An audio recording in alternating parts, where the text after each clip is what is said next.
Oke, selamat siang Bapak Ibu, saudara-saudara sekalian, sahabat Kristus yang saya kasihi, salam sehat semua. Hari ini kembali acara ngobrol bareng Imam tampil setelah 3 minggu kita off air karena ada bencana. Seluruh kru dari ngobrol bareng Imam terkena dampak bencana, sehingga kita off air selama 3 minggu. Bapak Ibu saudara-saudara sekalian, pada kesempatan kali ini di hari Minggu biasa yang keempat, kita akan berbicara dengan tema menjelang Prapaskah. Ini tema yang sedikit menarik karena menjelang Prapaskah, menjelang sebelum Paskah. Tema itu dia akan dibahas secara tuntas oleh narasumber kita, yaitu Pastor Stanley. Selamat siang, Pastor. Selamat siang, Bapak Hani, dan selamat siang umat dan pemirsa yang mengikuti acara ini. Oke, jadi pada kesempatan ini, sebelum kita masuk dalam tema itu, saya juga akan menyampaikan atas nama DPP Paroki Raja Damai, menyampaikan banyak terima kasih atas bantuan terhadap bencana yang telah diberikan kepada kami umat Paroki Raja Damai. Jadi ada bantuan dari Kaum Bapa Kevikepan Manado, ada bantuan dari umat Paroki Laikit, ada bantuan dari Jemaat Gereja Bethesda, ada bantuan dari PSE Keuskupan, dan bantuan dari umat-umat tetangga dan umat-umat yang lain. Untuk itu, atas nama DPP Paroki Raja Damai, saya ucapkan banyak terima kasih atas seluruh bantuan itu. Saat sekarang total umat yang terdampak bencana di Paroki Raja Damai ada sekitar 120 kakak dengan total jiwa 368 yang terdampak bencana. Untuk itu bantuan yang telah kami terima telah kami salurkan kepada beberapa umat, tapi tentunya untuk recovery daripada rumah-rumah mereka itu dia masih perlu lagi bantuan. Maka pada kesempatan ini saya juga menyampaikan kepada umat yang merasa mempunyai kelebihan dalam itu untuk bisa memberikan, nanti ada nomor rekening yang akan kami tampilkan. Di situ bisa disalurkan bantuan-bantuan Bapak Ibu saudara-saudara kepada umat yang berada di Paroki Raja Damai. Kiranya segala bantuan itu bisa menjadi manfaat kepada umat-umat yang terdampak. Terima kasih. Dan kita lanjut kepada pembicaraan kita tentang menjelang Prapaskah. Pertanyaan saya begini, Pastor. Sebenarnya apa itu masa Prapaskah dan kapan mulai itu masa Prapaskah? Soalnya ini kan minggu biasa keempat. Mungkin lagi 2 minggu kita akan Rabu Abu mungkin kalau tidak salah. Jadi kira-kira Pastor bisa jelaskan ke kita, ke umat sekalian tentang apa sebenarnya itu Prapaskah. Silakan, Pastor. Ya, terima kasih Bapak Hani dan umat sekalian yang terkasih. Prapaskah itu berarti masa kita mempersiapkan Paskah. Dan ada 2 tujuan dari masa Prapaskah. Yang pertama itu sebenarnya mempersiapkan para katekumen, jadi yang akan menerima baptisan dewasa, yang nanti akan dibaptis pada malam Paskah. Yang kedua adalah persiapan umat beriman untuk menyambut Paskah. Dan biasanya persiapan itu diisi dengan berbagai bentuk kegiatan rohani yang paling lazim tentunya adalah persiapan tobat dan karya-karya amal yang tadi sudah disinggung itu juga menjadi bentuk konkret dari persiapan Paskah. Memang yang pertama, yang tujuan pertama itu tidak lazim ya. Tidak lazim di tempat kita bahwa pada perayaan malam Paskah ada pembaptisan. Padahal sebenarnya tempat yang utama dari pembaptisan adalah pada malam Paskah. Dan yang akan dibaptis pada malam Paskah, terutama pembaptisan dewasa itu sudah disiapkan selama masa Prapaskah. Tapi sekali lagi itu tidak lazim. Nah, pertanyaannya adalah kapan masa Prapaskah itu dimulai? Nah, jadi masa Prapaskah, jadi persiapan Paskah itu dimulai pada perayaan atau upacara Hari Rabu Abu, ya, dan dia akan berlangsung sampai hari Kamis sebelum Kamis Putih. Nah, itu masa Prapaskah. Biarpun nanti dibedakan, masa Prapaskah itu kan 40 hari. Sebenarnya kalau kita hitung dari hari Rabu Abu sampai hari Kamis sebelum Kamis Putih, maka jumlahnya itu 43 hari. Jadi bukan 40 hari ya. Nah, jadi sebenarnya di dalam kalender liturgi resminya sebenarnya masa Prapaskah itu nanti dimulai pada hari Minggu Prapaskah pertama ya. Yang sebelumnya hari Rabu Abu, Kamis, Jumat, Sabtu biasa disebut hari Rabu Abu, Kamis sesudah Rabu Abu, Jumat sesudah Rabu Abu, dan Sabtu sesudah Rabu Abu. Nanti masa Prapaskah secara resmi itu mulai dengan hari Minggu Prapaskah pertama. Nah, kalau di dalam kalender kita hitung dari hari Minggu pertama, hari Minggu Prapaskah pertama sampai hari Kamis sebelum Kamis Putih, kita hitung jumlahnya 40 hari ya. Maksudnya Kamis sebelum Kamis Putih itu 1 minggu sebelum Kamis Putih? Bukan, hari Kamis sebelum perayaan Kamis Putih ya. Jadi kan Kamis Putih biasanya dirayakan malam. Jadi pagi sampai siang sebelum perayaan Kamis Putih di gereja itu masih termasuk masa Prapaskah. Ya. Itu yang dimaksud dengan perhitungan masa Prapaskah yang nanti beda lagi dengan perhitungan dengan masa puasa ya, mungkin nanti sebentar bisa ditanyakan. Secara singkat itu ya. Nah, nanti secara resmi seperti dikatakan tadi memang dikatakan hari Rabu Abu kita memasuki masa Prapaskah. Itu penjelasan singkat. Oke. Terima kasih Pastor. Jadi atas penjelasannya ini dia mungkin umat memahami apa sebenarnya dengan masa Prapaskah. Tentunya kalau Prapaskah itu dia kan kita kenal dengan ada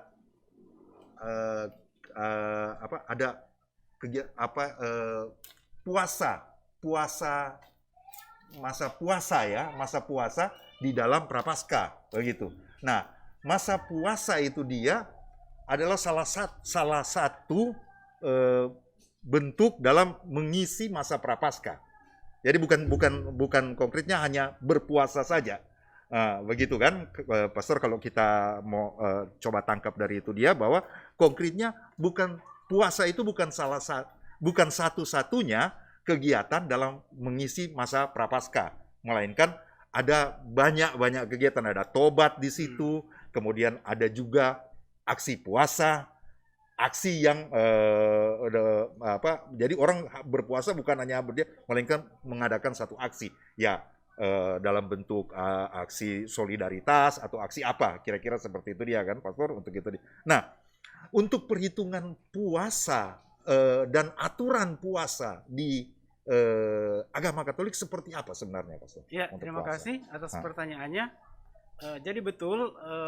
Masa Prapaskah itu memang selalu dihubungkan dengan masa puasa ya. Jadi salah satu bentuk kita mengisi Prapaskah sebagai tobat untuk mempersiapkan Paskah, maka umat dianjurkan bahkan ada kewajiban untuk melakukan puasa. Nah, mungkin pertanyaannya kapan itu masa puasa berlangsung ya. Nah, kita tahu masa puasa itu dikatakan dia berlangsung juga 40 hari. Dasarnya kenapa 40 hari? Itu dasarnya adalah kita mengikuti Yesus yang berpuasa selama 40 hari 40 malam ya di padang gurun. Juga 40 itu menjadi simbol dari pengembaraan orang Israel di padang gurun ya, itu masa puasa ya. Lalu kapan mulai puasa? puasa itu sebenarnya dimulai dari hari Rabu Abu sampai dengan hari Sabtu sebelum perayaan malam Paskah.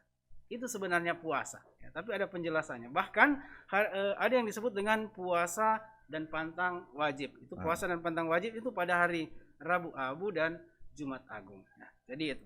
Jadi puasa itu berlangsung dari hari Rabu Abu sampai hari Sabtu Suci.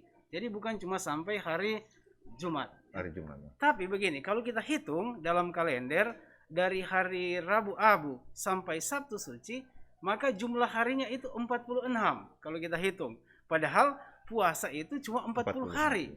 Kenapa begitu?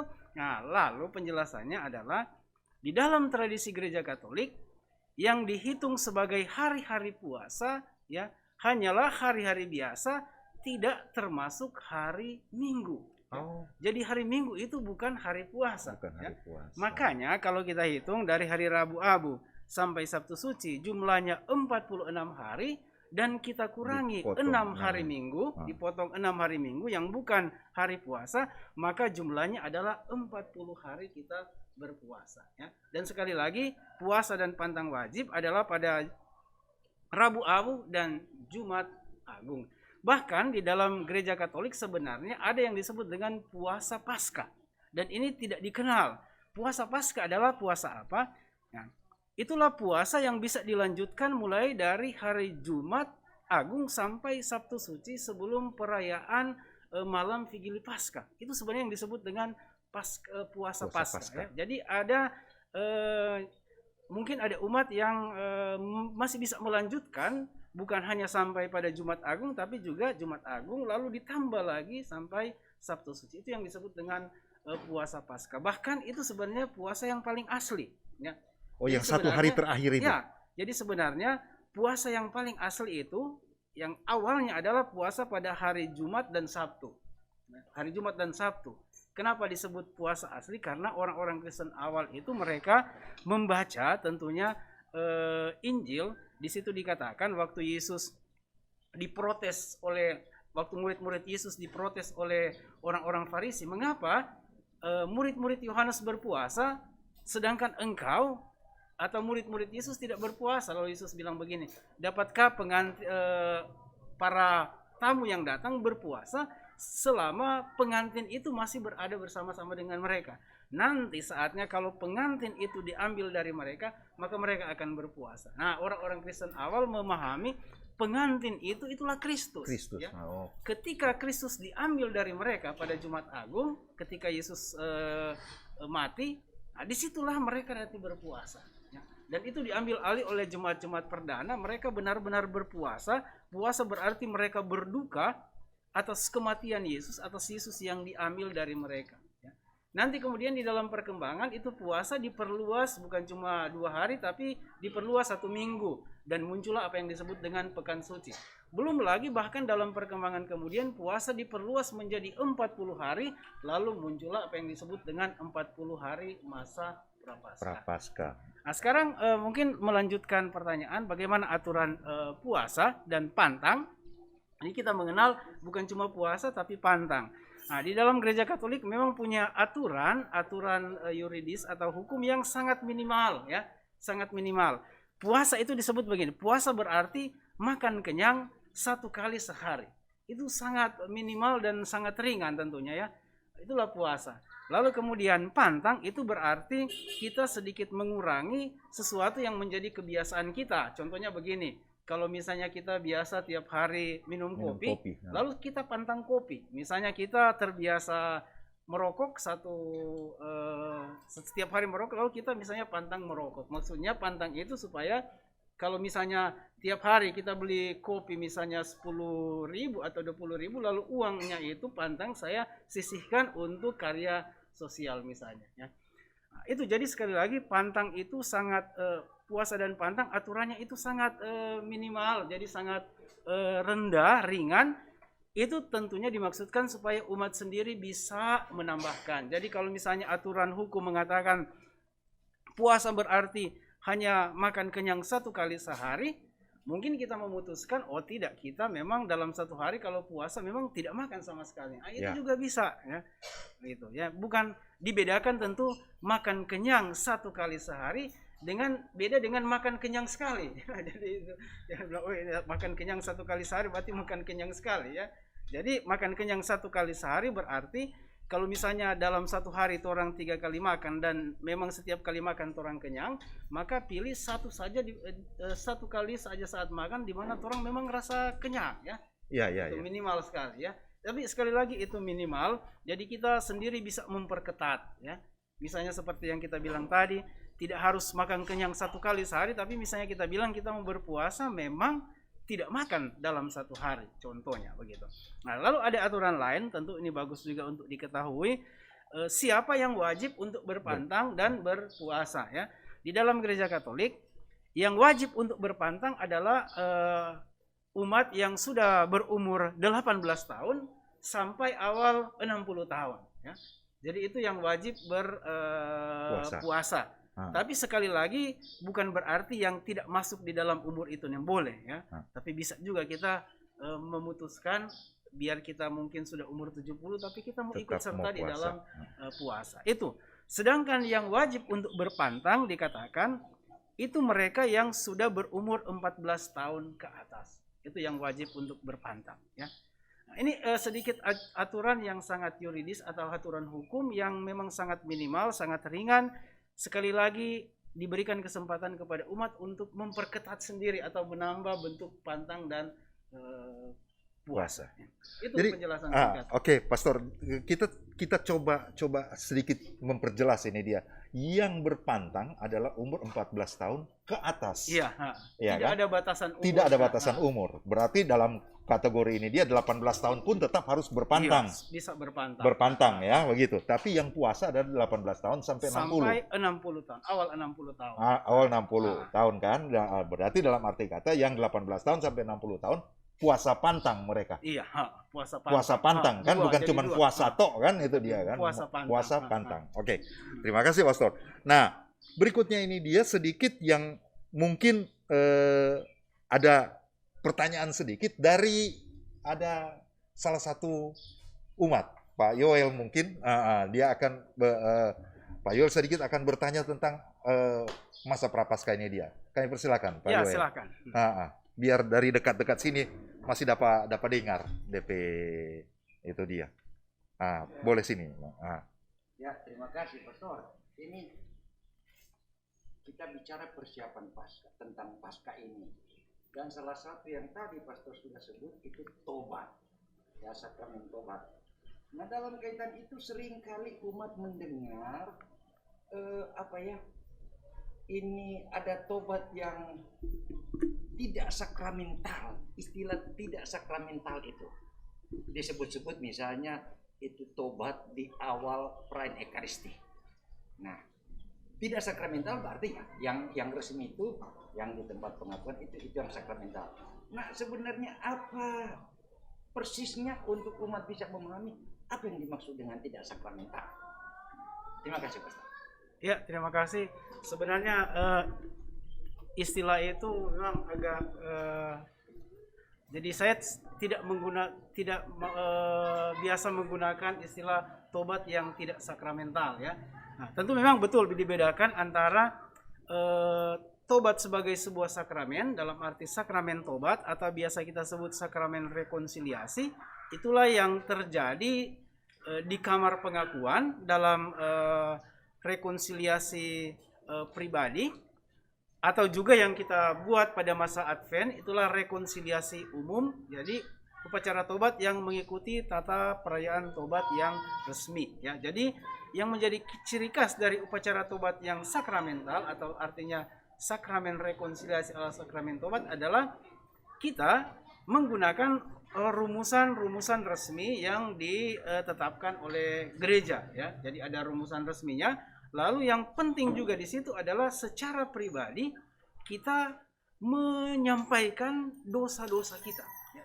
Tidak hanya secara umum. Jadi secara pribadi, ya. Jadi kita sampaikan kepada imam dosa-dosa kita, dan itu yang disebut dengan materi dari sakramen pengampunan dosa, ya. Lalu kemudian ada yang disebut dengan forma atau bentuknya, ya. Jadi ketika misalnya kita menyampaikan menyampaikan dosa-dosa kita secara pribadi, lalu kemudian imam memberikan absolusi, dan absolusi itu forma, ya. Jadi katakanlah rumusan yang membuat katakanlah dosa-dosa kita itu dihapuskan oleh Tuhan. Oleh Tuhan, ya. Sedangkan yang pernyataan tobat hanya sebagai bagian dari ibadat, yang kurang di situ adalah apa? Itu penyampaian dosa secara pribadi. Ya, gitu. Ya, jadi itu hanya semacam sebuah persiapan menyadari kelemahan dan keterbatasan kita, ya. Tetapi di situ kita tidak menyebut secara konkret apa yang menjadi dosa-dosa kita. Jadi kenapa itu tidak sakramen? Karena di situ kurang materinya. Materinya apa? Adalah materinya itulah dosa-dosa yang kita sebutkan secara pribadi, ya.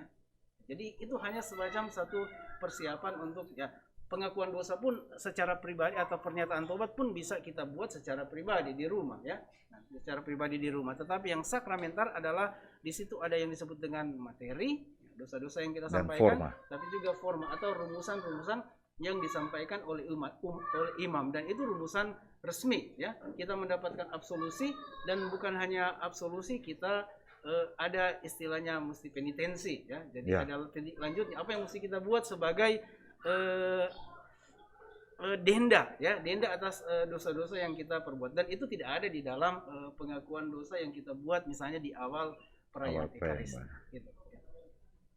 Terima kasih Pastor. Tetapi sekarang kalau saya masih boleh tanya tentang itu, ya silakan. sedikit muncul pertanyaan. Ya kalau begitu berarti nilai bedanya cuma terletak kepada bahwa ini dilaksanakan secara pribadi. Sementara kalau orang mulai berpikir, ya untuk apa dikatakan mari kita mengakui dosa-dosa kita supaya kita layak. Rasa-rasanya orang bilang, ya kalau begitu tidak perlu tuh. Nah, ini Pastor, ya yang sedikit bisa bikin kacau umat berpikir. Karena tuh tidak ada formanya, tidak ada materialnya, segala macam, dan ya tidak sakramental. Rasanya tidak ada guna itu. Itu tentu keliru sekali, ya. Justru di setiap ibadat, kenapa kita membutuhkan saat pernyataan tobat di dalam setiap ibadat? Karena apa? Memang itu bukan sebuah sakramen pengakuan dosa. Makanya umat jangan mengatakan begini, oh nggak usah Jo kita ikut pengakuan dosa, karena kan setiap kali ikut ibadat kita sudah pengakuan dosa. Itu lain sekali. Pengakuan atau pernyataan tobat yang kita buat di dalam ibadat adalah hanya untuk persiapan ibadat itu, ya. Karena kita datang dalam kesadaran kita sebagai manusia yang lemah, supaya kita layak dan pantas untuk melanjutkan ibadat ini, hanya untuk ibadat ini, maka perlu kita menyadari dan memohon pengampunan dan belas kasihan. Tapi hanya untuk persiapan ibadat. Nah, sakramen itu lain, lebih luas, ya. Sakramen pengampunan dosa itu bukan cuma untuk kita mendapatkan pengampunan untuk upacara sakramen itu pada saat ibadat tobat, tetapi pengampunan itu berlaku untuk seluruh ya, kehidupan kita. Nah, itu bedanya, ya. Itu bedanya, ya. Itu juga jangan dibalik, jangan misalnya kita sampaikan, jangan umat berpikir begini, toh sama saja toh kan ketika kita misalnya misal lalu pastor sudah mengatakan dosa-dosamu semoga Allah yang Maha Kuasa mengasihani kita, mengampuni dosa kita dan menghantar kita ke hidup yang kekal. Toh Tuhan sudah mengampuni dosa-dosa kita. Memang kita tidak tahu kan bagaimana Tuhan bekerja di dalam kehidupan kita. Kita yakin bahwa pada saat misa pun Tuhan mengampuni dosa-dosa kita. Tapi itu beda sekali dengan upacara rekonsiliasi atau upacara tobat sebagai sebuah sakramen. Itu beda sekali. Sehingga kita sebagai umat jangan mengatakan sudah juga nggak usah ibadat atau sakramen tobat. Toh kita kan setiap kali perayaan Ekaristi sudah mengikuti ibadat tobat. Jadi sekali lagi itu lain. Tobat yang kita mohonkan dari Tuhan dalam awal perayaan itu hanya sebagai persiapan untuk ibadat itu, ya. Hanya sebagai persiapan untuk ibadat itu supaya kita layak dan pantas untuk merayakan ibadat. Sedangkan sakramen rekonsiliasi, ya, sakramen tobat ini berkaitan dengan orang punya hidup, keseluruhan hidup, orang punya eksistensi, bukan hanya berlaku pada saat upacara itu berlangsung. sakramen tobat. Dan bahkan lebih lagi di dalam sakramen tobat itu memang lebih dalam karena apa? Ini bukan cuma urusan saya dengan Tuhan, ya. Di dalam sakramen tobat saya didamaikan, diperdamaikan bukan saja dengan Tuhan tetapi diperdamaikan dengan gereja, ya. Diperdamaikan dengan gereja. Nah, makanya itu sakramen tobat itu dibuat di dalam gereja, ya.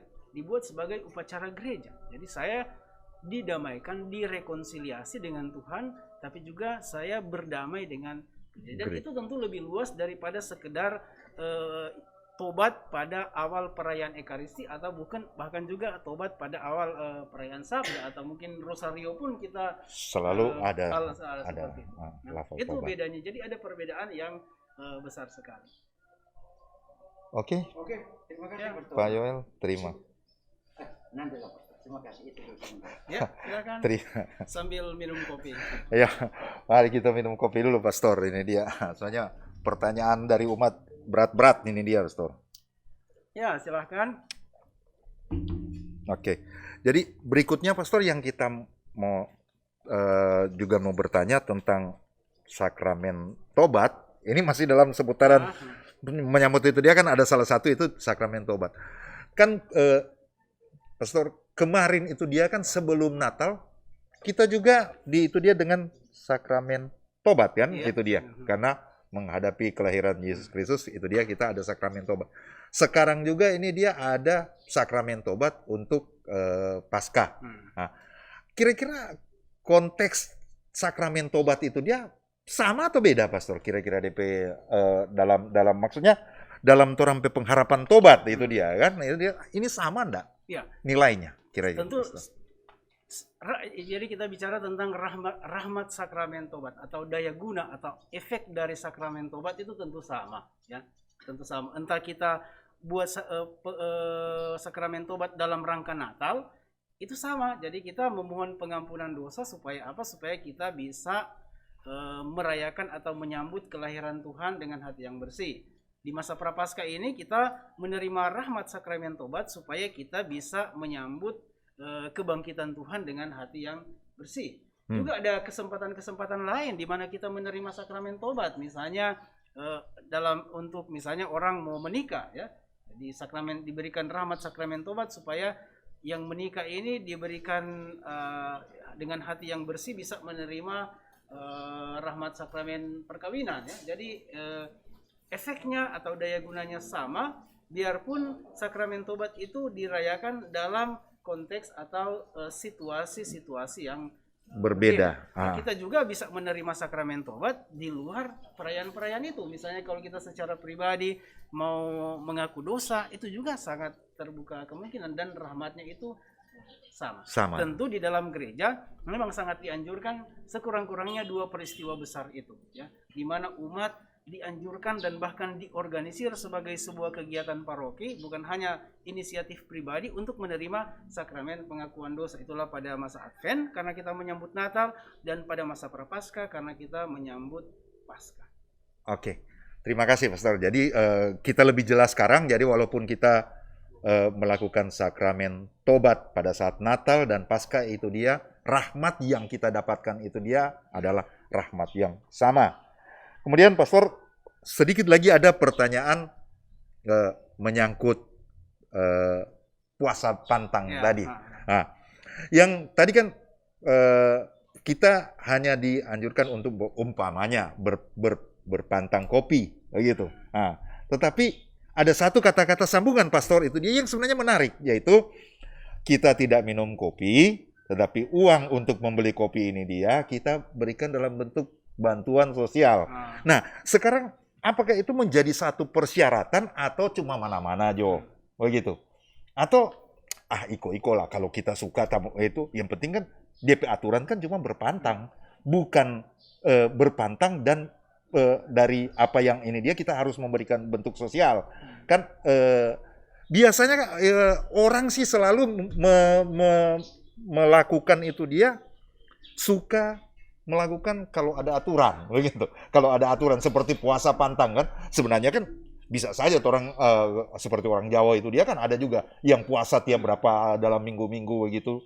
DP itu dia. Tapi kalau itu ada aturan untuk puasa pantang sebelum di Prapaskah. Jadi kita mengikuti kayak gitu. Nah, sekarang kalau seandainya yang kata-kata tadi itu dia memang sebagai satu patokan, umpamanya pastor memberikan sebaiknya begini, biasanya umat mau mengikuti apa yang menjadi satu patokan itu dia. Kira-kira bagaimana, pastor? Itu tentu memang di dalam hukum tidak dikatakan seperti itu, tapi itulah yang ideal ya. Maksudnya begini, kita berpantang, pantang itu kan bisa dibuat oleh siapa saja dengan motivasi yang bermacam-macam ya. Misalnya orang berpantang untuk kesehatan, orang berpantang daging untuk menurunkan kolesterol ya. Jadi pantang itu bisa macam-macam motivasi atau macam-macam keinginan. Nah, di masa Prapaskah ini kita pantang bukan terutama supaya kita punya berat badan turun, itu juga tentu penting, kita punya kolesterol turun, itu juga penting, tapi bukan cuma di situ ya. Kalau cuma soal itu ya kita bisa pantang di luar masa Prapaskah. Nah, masa Prapaskah pantang itu supaya pantang ini bukan cuma berkaitan dengan kita punya diri ya, supaya pantang ini punya efek juga untuk orang lain. Dan saya merasa ini pantang yang ideal ya. Iya. Jadi misalnya ya, kita kan bicara tentang solidaritas kepada orang miskin pada masa Prapaskah ini. Jadi misalnya kita biasa minum kopi satu hari misalnya kita keluarkan 50.000 ya. Kita berpantang ideal bukan cuma soal bahwa kita tidak minum kopi, tapi uang yang kita pakai untuk minum kopi itu saya sisihkan untuk membantu orang lain, sehingga apa yang saya buat itu pertama-tama berguna untuk diri saya sendiri, saya mengekang kita punya keinginan itu juga baik, tapi juga perbuatan saya itu punya efek untuk orang lain, efek cinta kasih ya.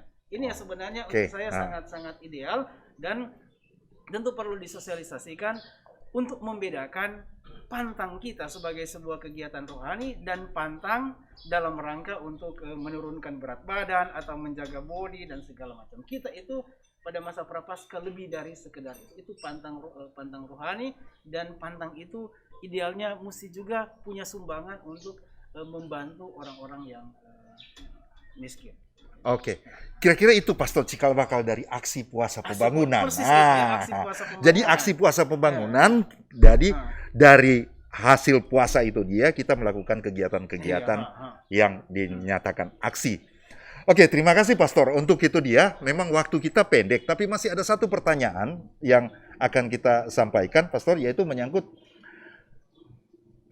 Hari Rabu Abu. Nah, jadi Hari Rabu Abu ini dia kan, Pastor, pasti dengan kondisi pandemi seperti sekarang ini dia, pasti Rabu Abunya itu dia akan bercorak berbeda.